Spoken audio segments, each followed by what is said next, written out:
I like coffee with my coffee. I'm a no bullshit kind of girl. No room for creamer or that vanilla stuff either. I need. Hi, welcome back. My name is Isabel, and I'm an English major. And I have 13 tips for English majors. Yes, 13 because that's Taylor Swift's lucky number. And because they just happen to be 13. You must know that I was educated in Mexico. I studied in Mexico up until high school when I graduated, and then I moved to the United States and I went to a community college. I was there for 2 years and then I transferred to a 4-year university. UC Berkeley? Have you heard of them? If you haven't, I have to tell you that they are the #1 public university and they happen to have the #1 English program. I know, no pressures, right? As a first generation transfer student, I was shitting myself since the first day. I was convinced that they have made a mistake. If you are going through something like that and adding it that now everything is online, I have some wisdom to pass over. #1, prepare to read. And it probably sounds like the dumbest advice to give for an English major. But prepare to read a lot and prepare to get uncomfortable. Chances are that if you're an English major or you want to declare an English major, you love reading since a long time. Like, I would be surprised if you don't like reading and you want to major in English. But reading for fun is different from reading for academia, and it's not to scare you, but you're probably not ready for the type of readings you're going to encounter. So be brave, prepare yourself to find things that are going to change your life, but also prepare for things that you're going to dislike, and it's going to start conversations when you might feel uncomfortable and out of your comfort zone, and that's totally okay. Because #2, being an English major is not easy. Contrary to popular belief, we have a lot of things to do. We read the best writers in the world, and we're supposed to write about them and criticize them and argument for or against them. And it could be a lot of pressure because we're constantly producing ideas, constantly coming up with original, interesting, and arguable content. It's not like other majors when you can just get by memorizing things and just acing tests. Being an English major is being very vulnerable and being in a subjective matter all the time. Like, you might think that your ideas are great and your essay is great, but someone is gonna come and grade that, and to be in that subjective kind of major comes out with a lot of criticism that it could affect you and you could take it as personal. So that's probably gonna fry your brain out. And be prepared to avoid overheating your brain with negative criticism and with just a lot of things that you have to do. Be organized. The best way to prevent that is being organized, schedule breaks, knowing that everything is going to be okay. It is a very tiring and real thing to have to deal with imposter syndrome, gigantic amounts of readings, coming up with topics and essays and paragraphs and thesis statements, and on top of everything else, have to defend your major against others. And I don't know if this happens to other majors, but people are very quick to judge you if you say that you're an English major. They're gonna say that you picked the easy way. That being an English major is not a difficult thing. A lot of people even told me that I was wasting my brain because I was so smart. Why was I picking such a easy topic? Like, whoever that tells you that you picked the easy way, block them.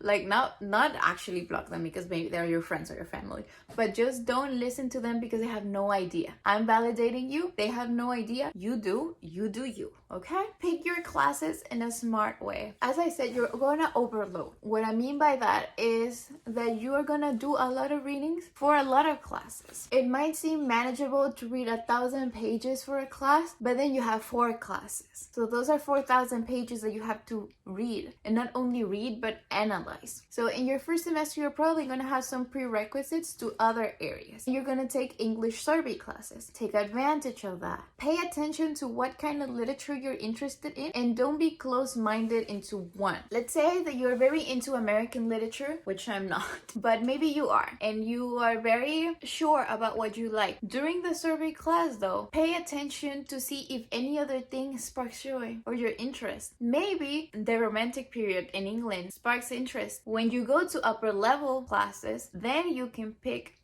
based on those interests to give yourself a break from reading to reading. For example, for a semester, I was taking a Chaucer class. Old English sounded weird, looked weird, It was fun. I liked it. I discovered that in a survey class. Then I was taking a 19th century European novel. So I was reading French novels, Russian novels, British novels, German novels, whatever. That was a break from the Chaucer, but I was still being productive because when I was too tired of the novel, I could turn to something else. I was also taking a Renaissance class. So if I was too tired with the novel and too tired for the Chaucer, I always have John Donne's poems. Or I was also taking this comparative literature class about the archive.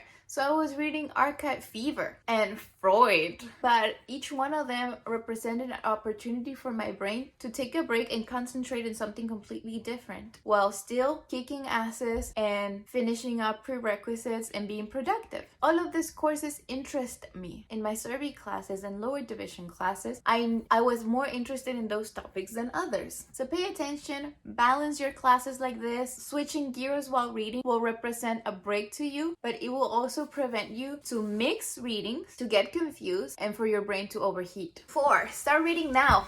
And be productive. Syllabus week is your best week. You usually don't have assigned readings yet, and the projects are kind of far away, and everyone is trying to get to know each other. You don't. You want to tackle your readings, and you want to do it now. Check the syllabus. Check what the readings are going to be. Look for weeks that are probably going to have a lot of overlap with your other class. You mostly have due dates very close to one another because those are the times when the teachers need to evaluate you. If you see ahead and you see that you're going to have a week when there are going to be 3 essays due for 3 of your different classes, maybe try to read ahead or to assign fake deadlines. Sometimes for classes you have the deadline of the week. You have to have read until this part. You break it down for days. When are you going to read each time? Sometimes when you have time between classes, you can fill it up with readings. That's what I used to do sometimes. I will see my day and I'll be like, I have to work from 6 a.m. to 11 a.m. but then I have class at 2. From 11 a.m. to 2 I can read this many chapters of this book, and then I have another class at 4. Between 3 and 4 I can do this, I can advance in this reading, or I can take these notes. But always write it down in your planner or in your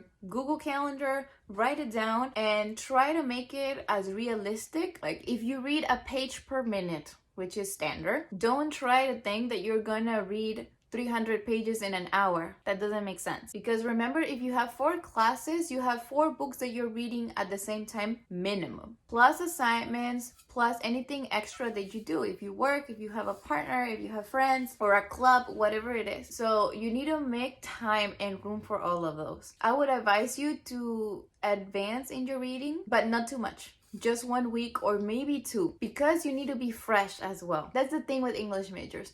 We always have to have something to talk about during the discussion, and you need to be with the class. Like you're not gonna finish the novel when the professor is barely speaking about it, because when you get to the end, and then it's not gonna be fresh anymore, and you're not gonna be as brilliant, as sharp as you could be. In this point, cater to your needs. And what I mean by that is get to know yourself. For example, I'm the most productive in the mornings, and my critical eye is the sharpest in the mornings. So my routine for almost every year, for almost every semester, was on Saturdays I don't work, but on Saturdays I used to wake up at 6 a.m. and I will tackle all my readings, starting from the most difficult one to the most easy or enjoyable one, as a treat to myself. That would maybe take me the whole Saturday or maybe just a couple of hours, doesn't matter. But I will prioritize the most difficult reading or the one that is the most urgent, and then do the rest. I will do all the readings for the week that Saturday. And then during the week, I will work on assignments or essays, because I will work during the whole week. I will come back tired from work and school. The worst thing that you could do to me was assign me 200 pages of a Russian novel and for me to start at it at 10 p.m. Never gonna happen. I'm not sharp at all at nights. I know that there's a lot of people who are, but that's just me. And instead of trying to force myself to do this, I had to work around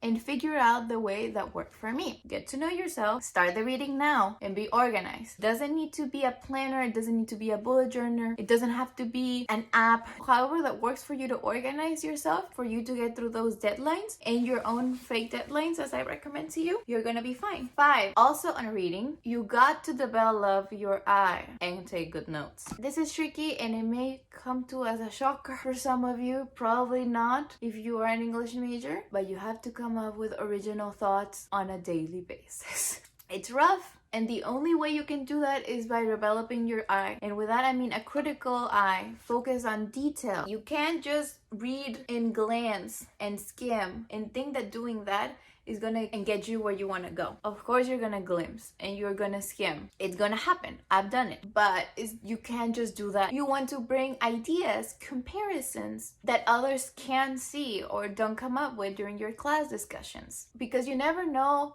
if those ideas can develop in topic ideas, or those small commentaries and things that you notice, you can craft them into projects and essays. The way you do this is by reading slowly.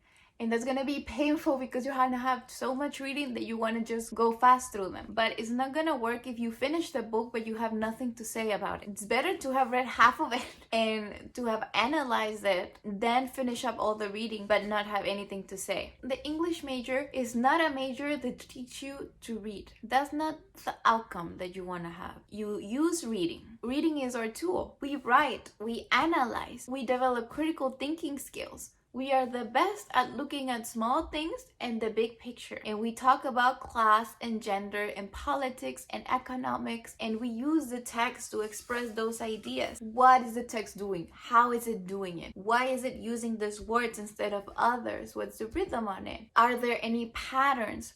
How do the characters develop from one to another? What is the novel doing? Like for poetry, I have a video on it. It's very basic, but it might just get you going, but it's gonna start you thinking about poetry. And for novels and short stories and plays, post-it notes, quick summaries each chapter so you don't get lost, but also just to annotate on the books anything that you see, anything that seems funny, out of place, a theme, something that comes over and over again, a motif, a pattern, character, the way characters are presented, the way characters exit, foreshadowing, all those kind of things that make storytelling compelling and entertaining. Those are the things that you have to look out for. Everything is fair ground. That's the beauty of being an English major. There's never a wrong answer. You come up with your own questions and you come up with possible answers, but you never know. There's no one that can tell you what's the answer. You have to open up, develop your critical eye, and following up with that is the number 6. And it's don't let those ideas go to waste. Go to your professor. If you have this big survey classes with 200 people, of course you're not gonna have a lot of conversation. You might have a discussion section or a lab when you are with smaller classes and you have with a professor assistant, a GSI, someone that leads the discussion. Those are your moments to talk about your ideas and the things that you notice. Don't just be quiet. That's why you have to take notes so you can bring them up. English professors are eager for you to talk to them. They love it. Go talk about the reading to their office hours. That's why they afford. That's why they pay them to stay there in the office. If you're doing online classes, it's probably now even easier to accommodate you with a Zoom meeting, or I would advise a Zoom meeting. I hate emails. But just going to your professor in their office, I used to go all the time, and I would come out feeling great with a lot of books. That's what they want. They want you to come to them. Ask for recommended readings, or just say, you know what, I don't like this book, or I'm loving this book. This is why. You don't even have to talk about the class. You can even go talk about anything that you want. Establish that relationship with your professor. Don't let your comments disappear into your head, or just something that you mention in class and you never revisit. Treasure them and mold them into topics. Because if that's what caught your attention while you were reading it, it's going to be so much easier for you to write about something that you already noticed. Number 7, I already talked about this a little bit. Make a point of participating at least once every day in each class. As someone with the imposter syndrome of the roof, I didn't want to talk. I was in my class, and I didn't even look okay. Like, everyone around me looked what I thought an English major had to look. They even were fashionable. I, on the other hand, looked like a 14-year-old. I felt that everyone was smarter and better prepared than me, and that the Office of Admission had made a horrible mistake. But even though I felt like everyone was smarter than me, in occasions for discussing, no one talked. Everyone was scared. Like I was. I started to jump at every opportunity I had because I figured that I had to claim my spot. I had to show that they didn't make a mistake. I raised my hand. I just gave everything I had. I mentioned the things that I noticed, the things that I wrote down on my margins, on the notebooks, and the teachers loved it. It was a big success. I showed them that I deserved to be among them. My confidence was boosted by my professors, as I always sat at the front in the middle. It was a strategy also for me to not see the other people and don't start comparing me to them. It was just me and the professor in front of me. But people start recognizing me. The others could see me and they would come up at me and say that I was very smart, that I said cool things. How did I come up with that? And I would be just surprised. I would be like, what? Be that person. Be brave. Say what you want. A professor once told the whole class that I was the kind of student that every professor wished they had. Another one just came and told me that I was just like him when he was an undergrad. And this was the university's expert on Shakespeare. And he was there saying that I was just like him. Or there was just another professor, when I went to his office hours, I was like, and I came up clean about it. I said, I feel like everyone is better prepared than I am. I need to read more. I need to do more. And he said, I think that you are the most well-read person in my class. You always mention other books. You have a lot of references. You are fine. Chill. During all those times, I always felt like they had made a mistake with me. Because you earned the place that you have. You already earned it. And no one can take that away from you. You don't have to prove it to anyone.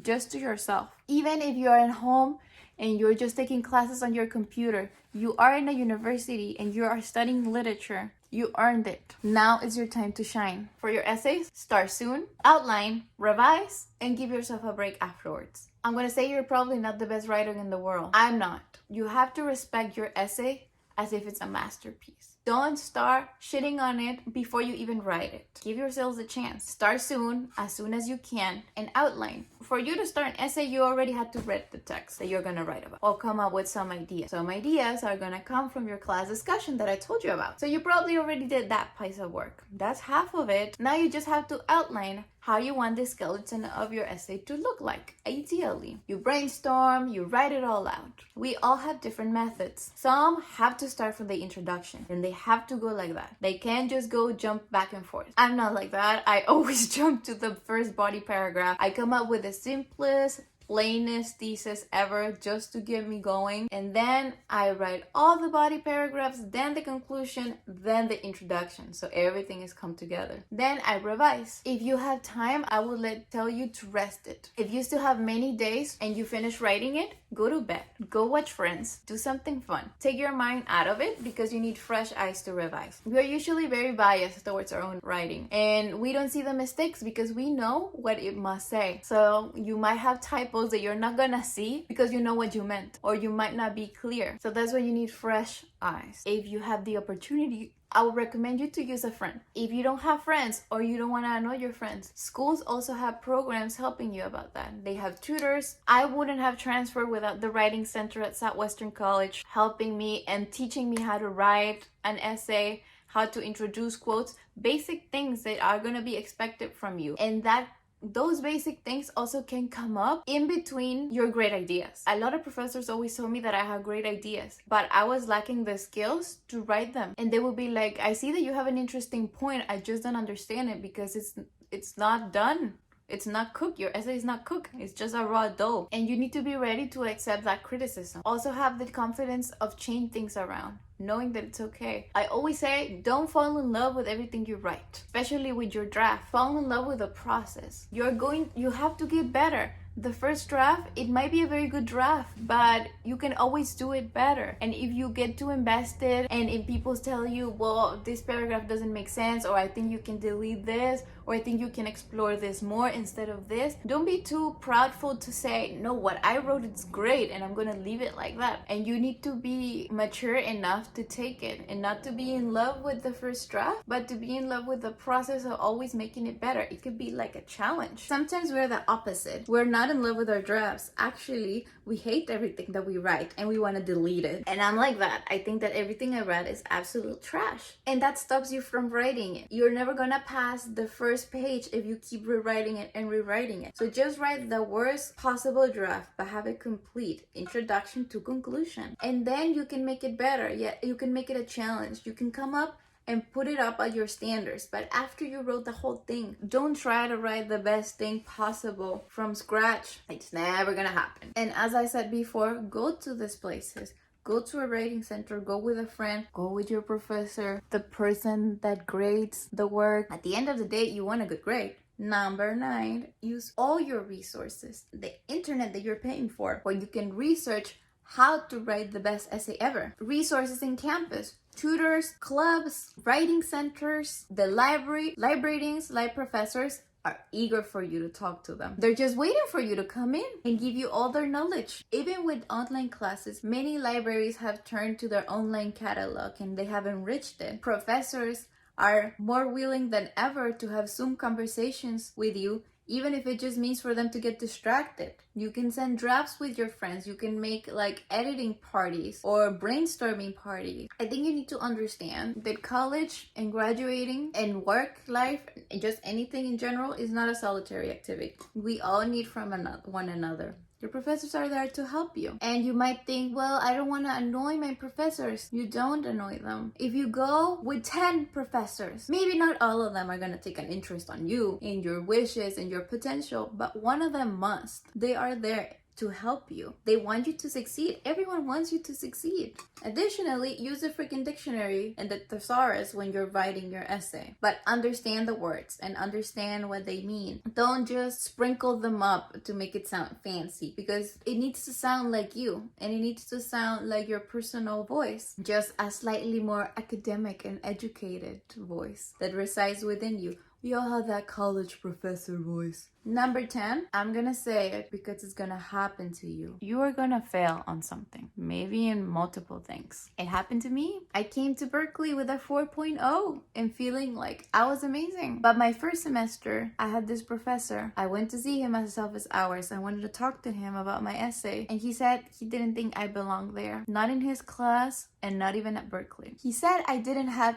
it. That I had this gap in my education, that I wasn't ready for it. I wasn't ready for this upper division classes, that I didn't have any original ideas, that my critical thinking skills were poor, and that I should drop the class. I cried all the way back to my dorm. Like, I think about it and I get this feeling that I wasn't good enough. Again, that they had made a mistake letting me in. And here there was this professor telling me, they made a mistake, you don't belong here. You're not ready for any of this. Everyone did well. Everyone is better than you. I didn't know what to do. I was in my room. My parents had just dropped me off a month ago in college, and here I was failing. I had this student loan that I had to pay back, and I was failing. I didn't know what to do, but I didn't drop. What I mean by telling you the story is, you are going to fail. You're going to get a bad grade. You're not going to pass a class, or you're going to get a C on an essay. You're going to get a bad comment, a bad day, a bad semester. You're going to have experiences like this, or peers are going to tell you that they don't think you're smart enough. That's not a reason for you to get disencouraged, to drop out. I stayed in that class. I worked my ass off. I eventually got an A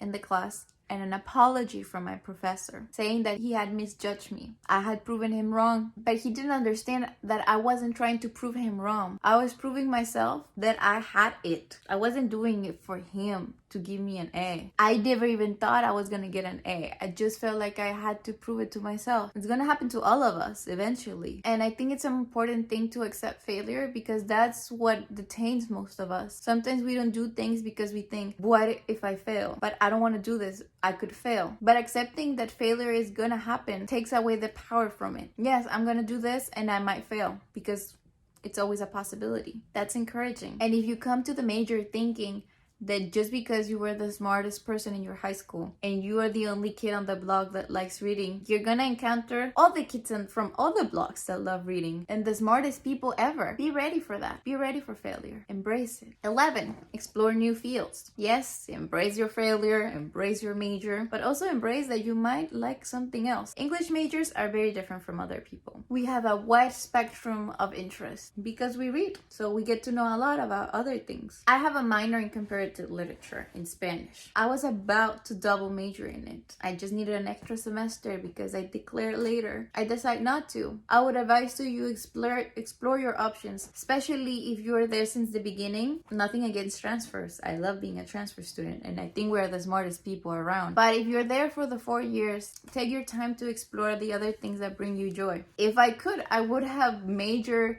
as well in history and linguistics and classics and art history and like all those things that interest me. So don't be afraid to pick a minor or a double major. English majors can fit in a lot of things because we're critical thinkers, we're good communicators, and we're passionate about reading, writing, and research. And that fits very well with any other major.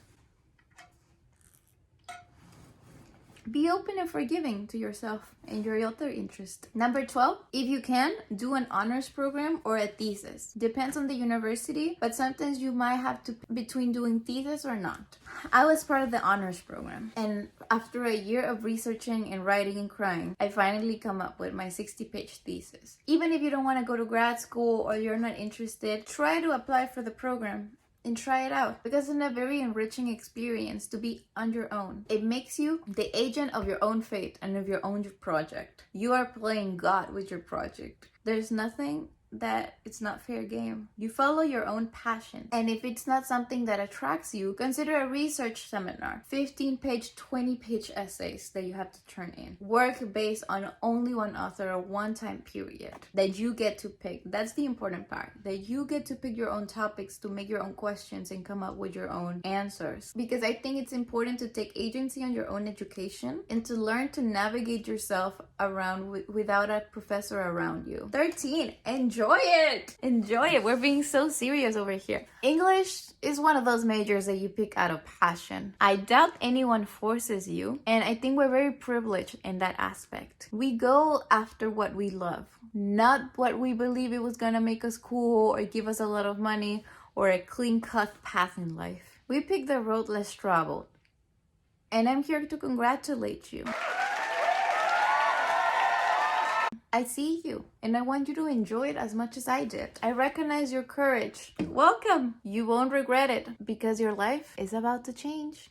I know that most of you are struggling right now with online classes, and this is not what you had in your mind for your college experience. But remember that you have an opportunity, a very unique opportunity, to be part of this time in history, to change the way education works, to be your own teacher. Literature is a subject where you do most of it on your own anyways. You read on your own, you take your notes on your own, you write your essays. Everything is very individualistic. No one can write the same essay twice. The professors are there to guide you. That's why I'm very inclined for you to go talk to them.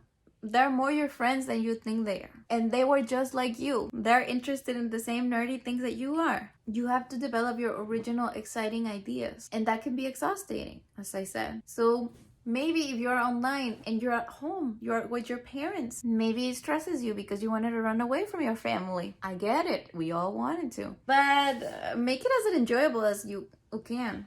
You might get free laundry and home-cooked meals, and your mom to talk about the readings you're doing, or your siblings to hang out with when you need a break. Being in your childhood bedroom where you have read Harry Potter many times, you can have your all-time favorite pillows, have a cup of tea or hot chocolate, and just your family around you to support you because all of them want you to succeed as well. You're at home, you're studying what you want to study, you are following your dreams, you earn a place in a university with all your hard work. Take advantage of that and treat your school reading as the passion that you picked and not as a duty. I think that English majors are very blessed in that way. We get to do what we already did before. We just polish it up, and we're generally very happy students. When you do what you love, even when you're tired, you can't help but enjoy everything that you're doing, even if it's hard. So I hope this 13 points help you at all. Maybe you are already an English major and you're almost a senior, or maybe you graduated already, or you are barely starting, but I hope that you're as fulfilled with your major as I always was. I want to say a big hi to everyone I met at Berkeley. Berkeley is an amazing school if you want to study English. The department is great and all the teachers are amazing. And thank you so much for watching my video. I'll see you very soon with another one. Bye!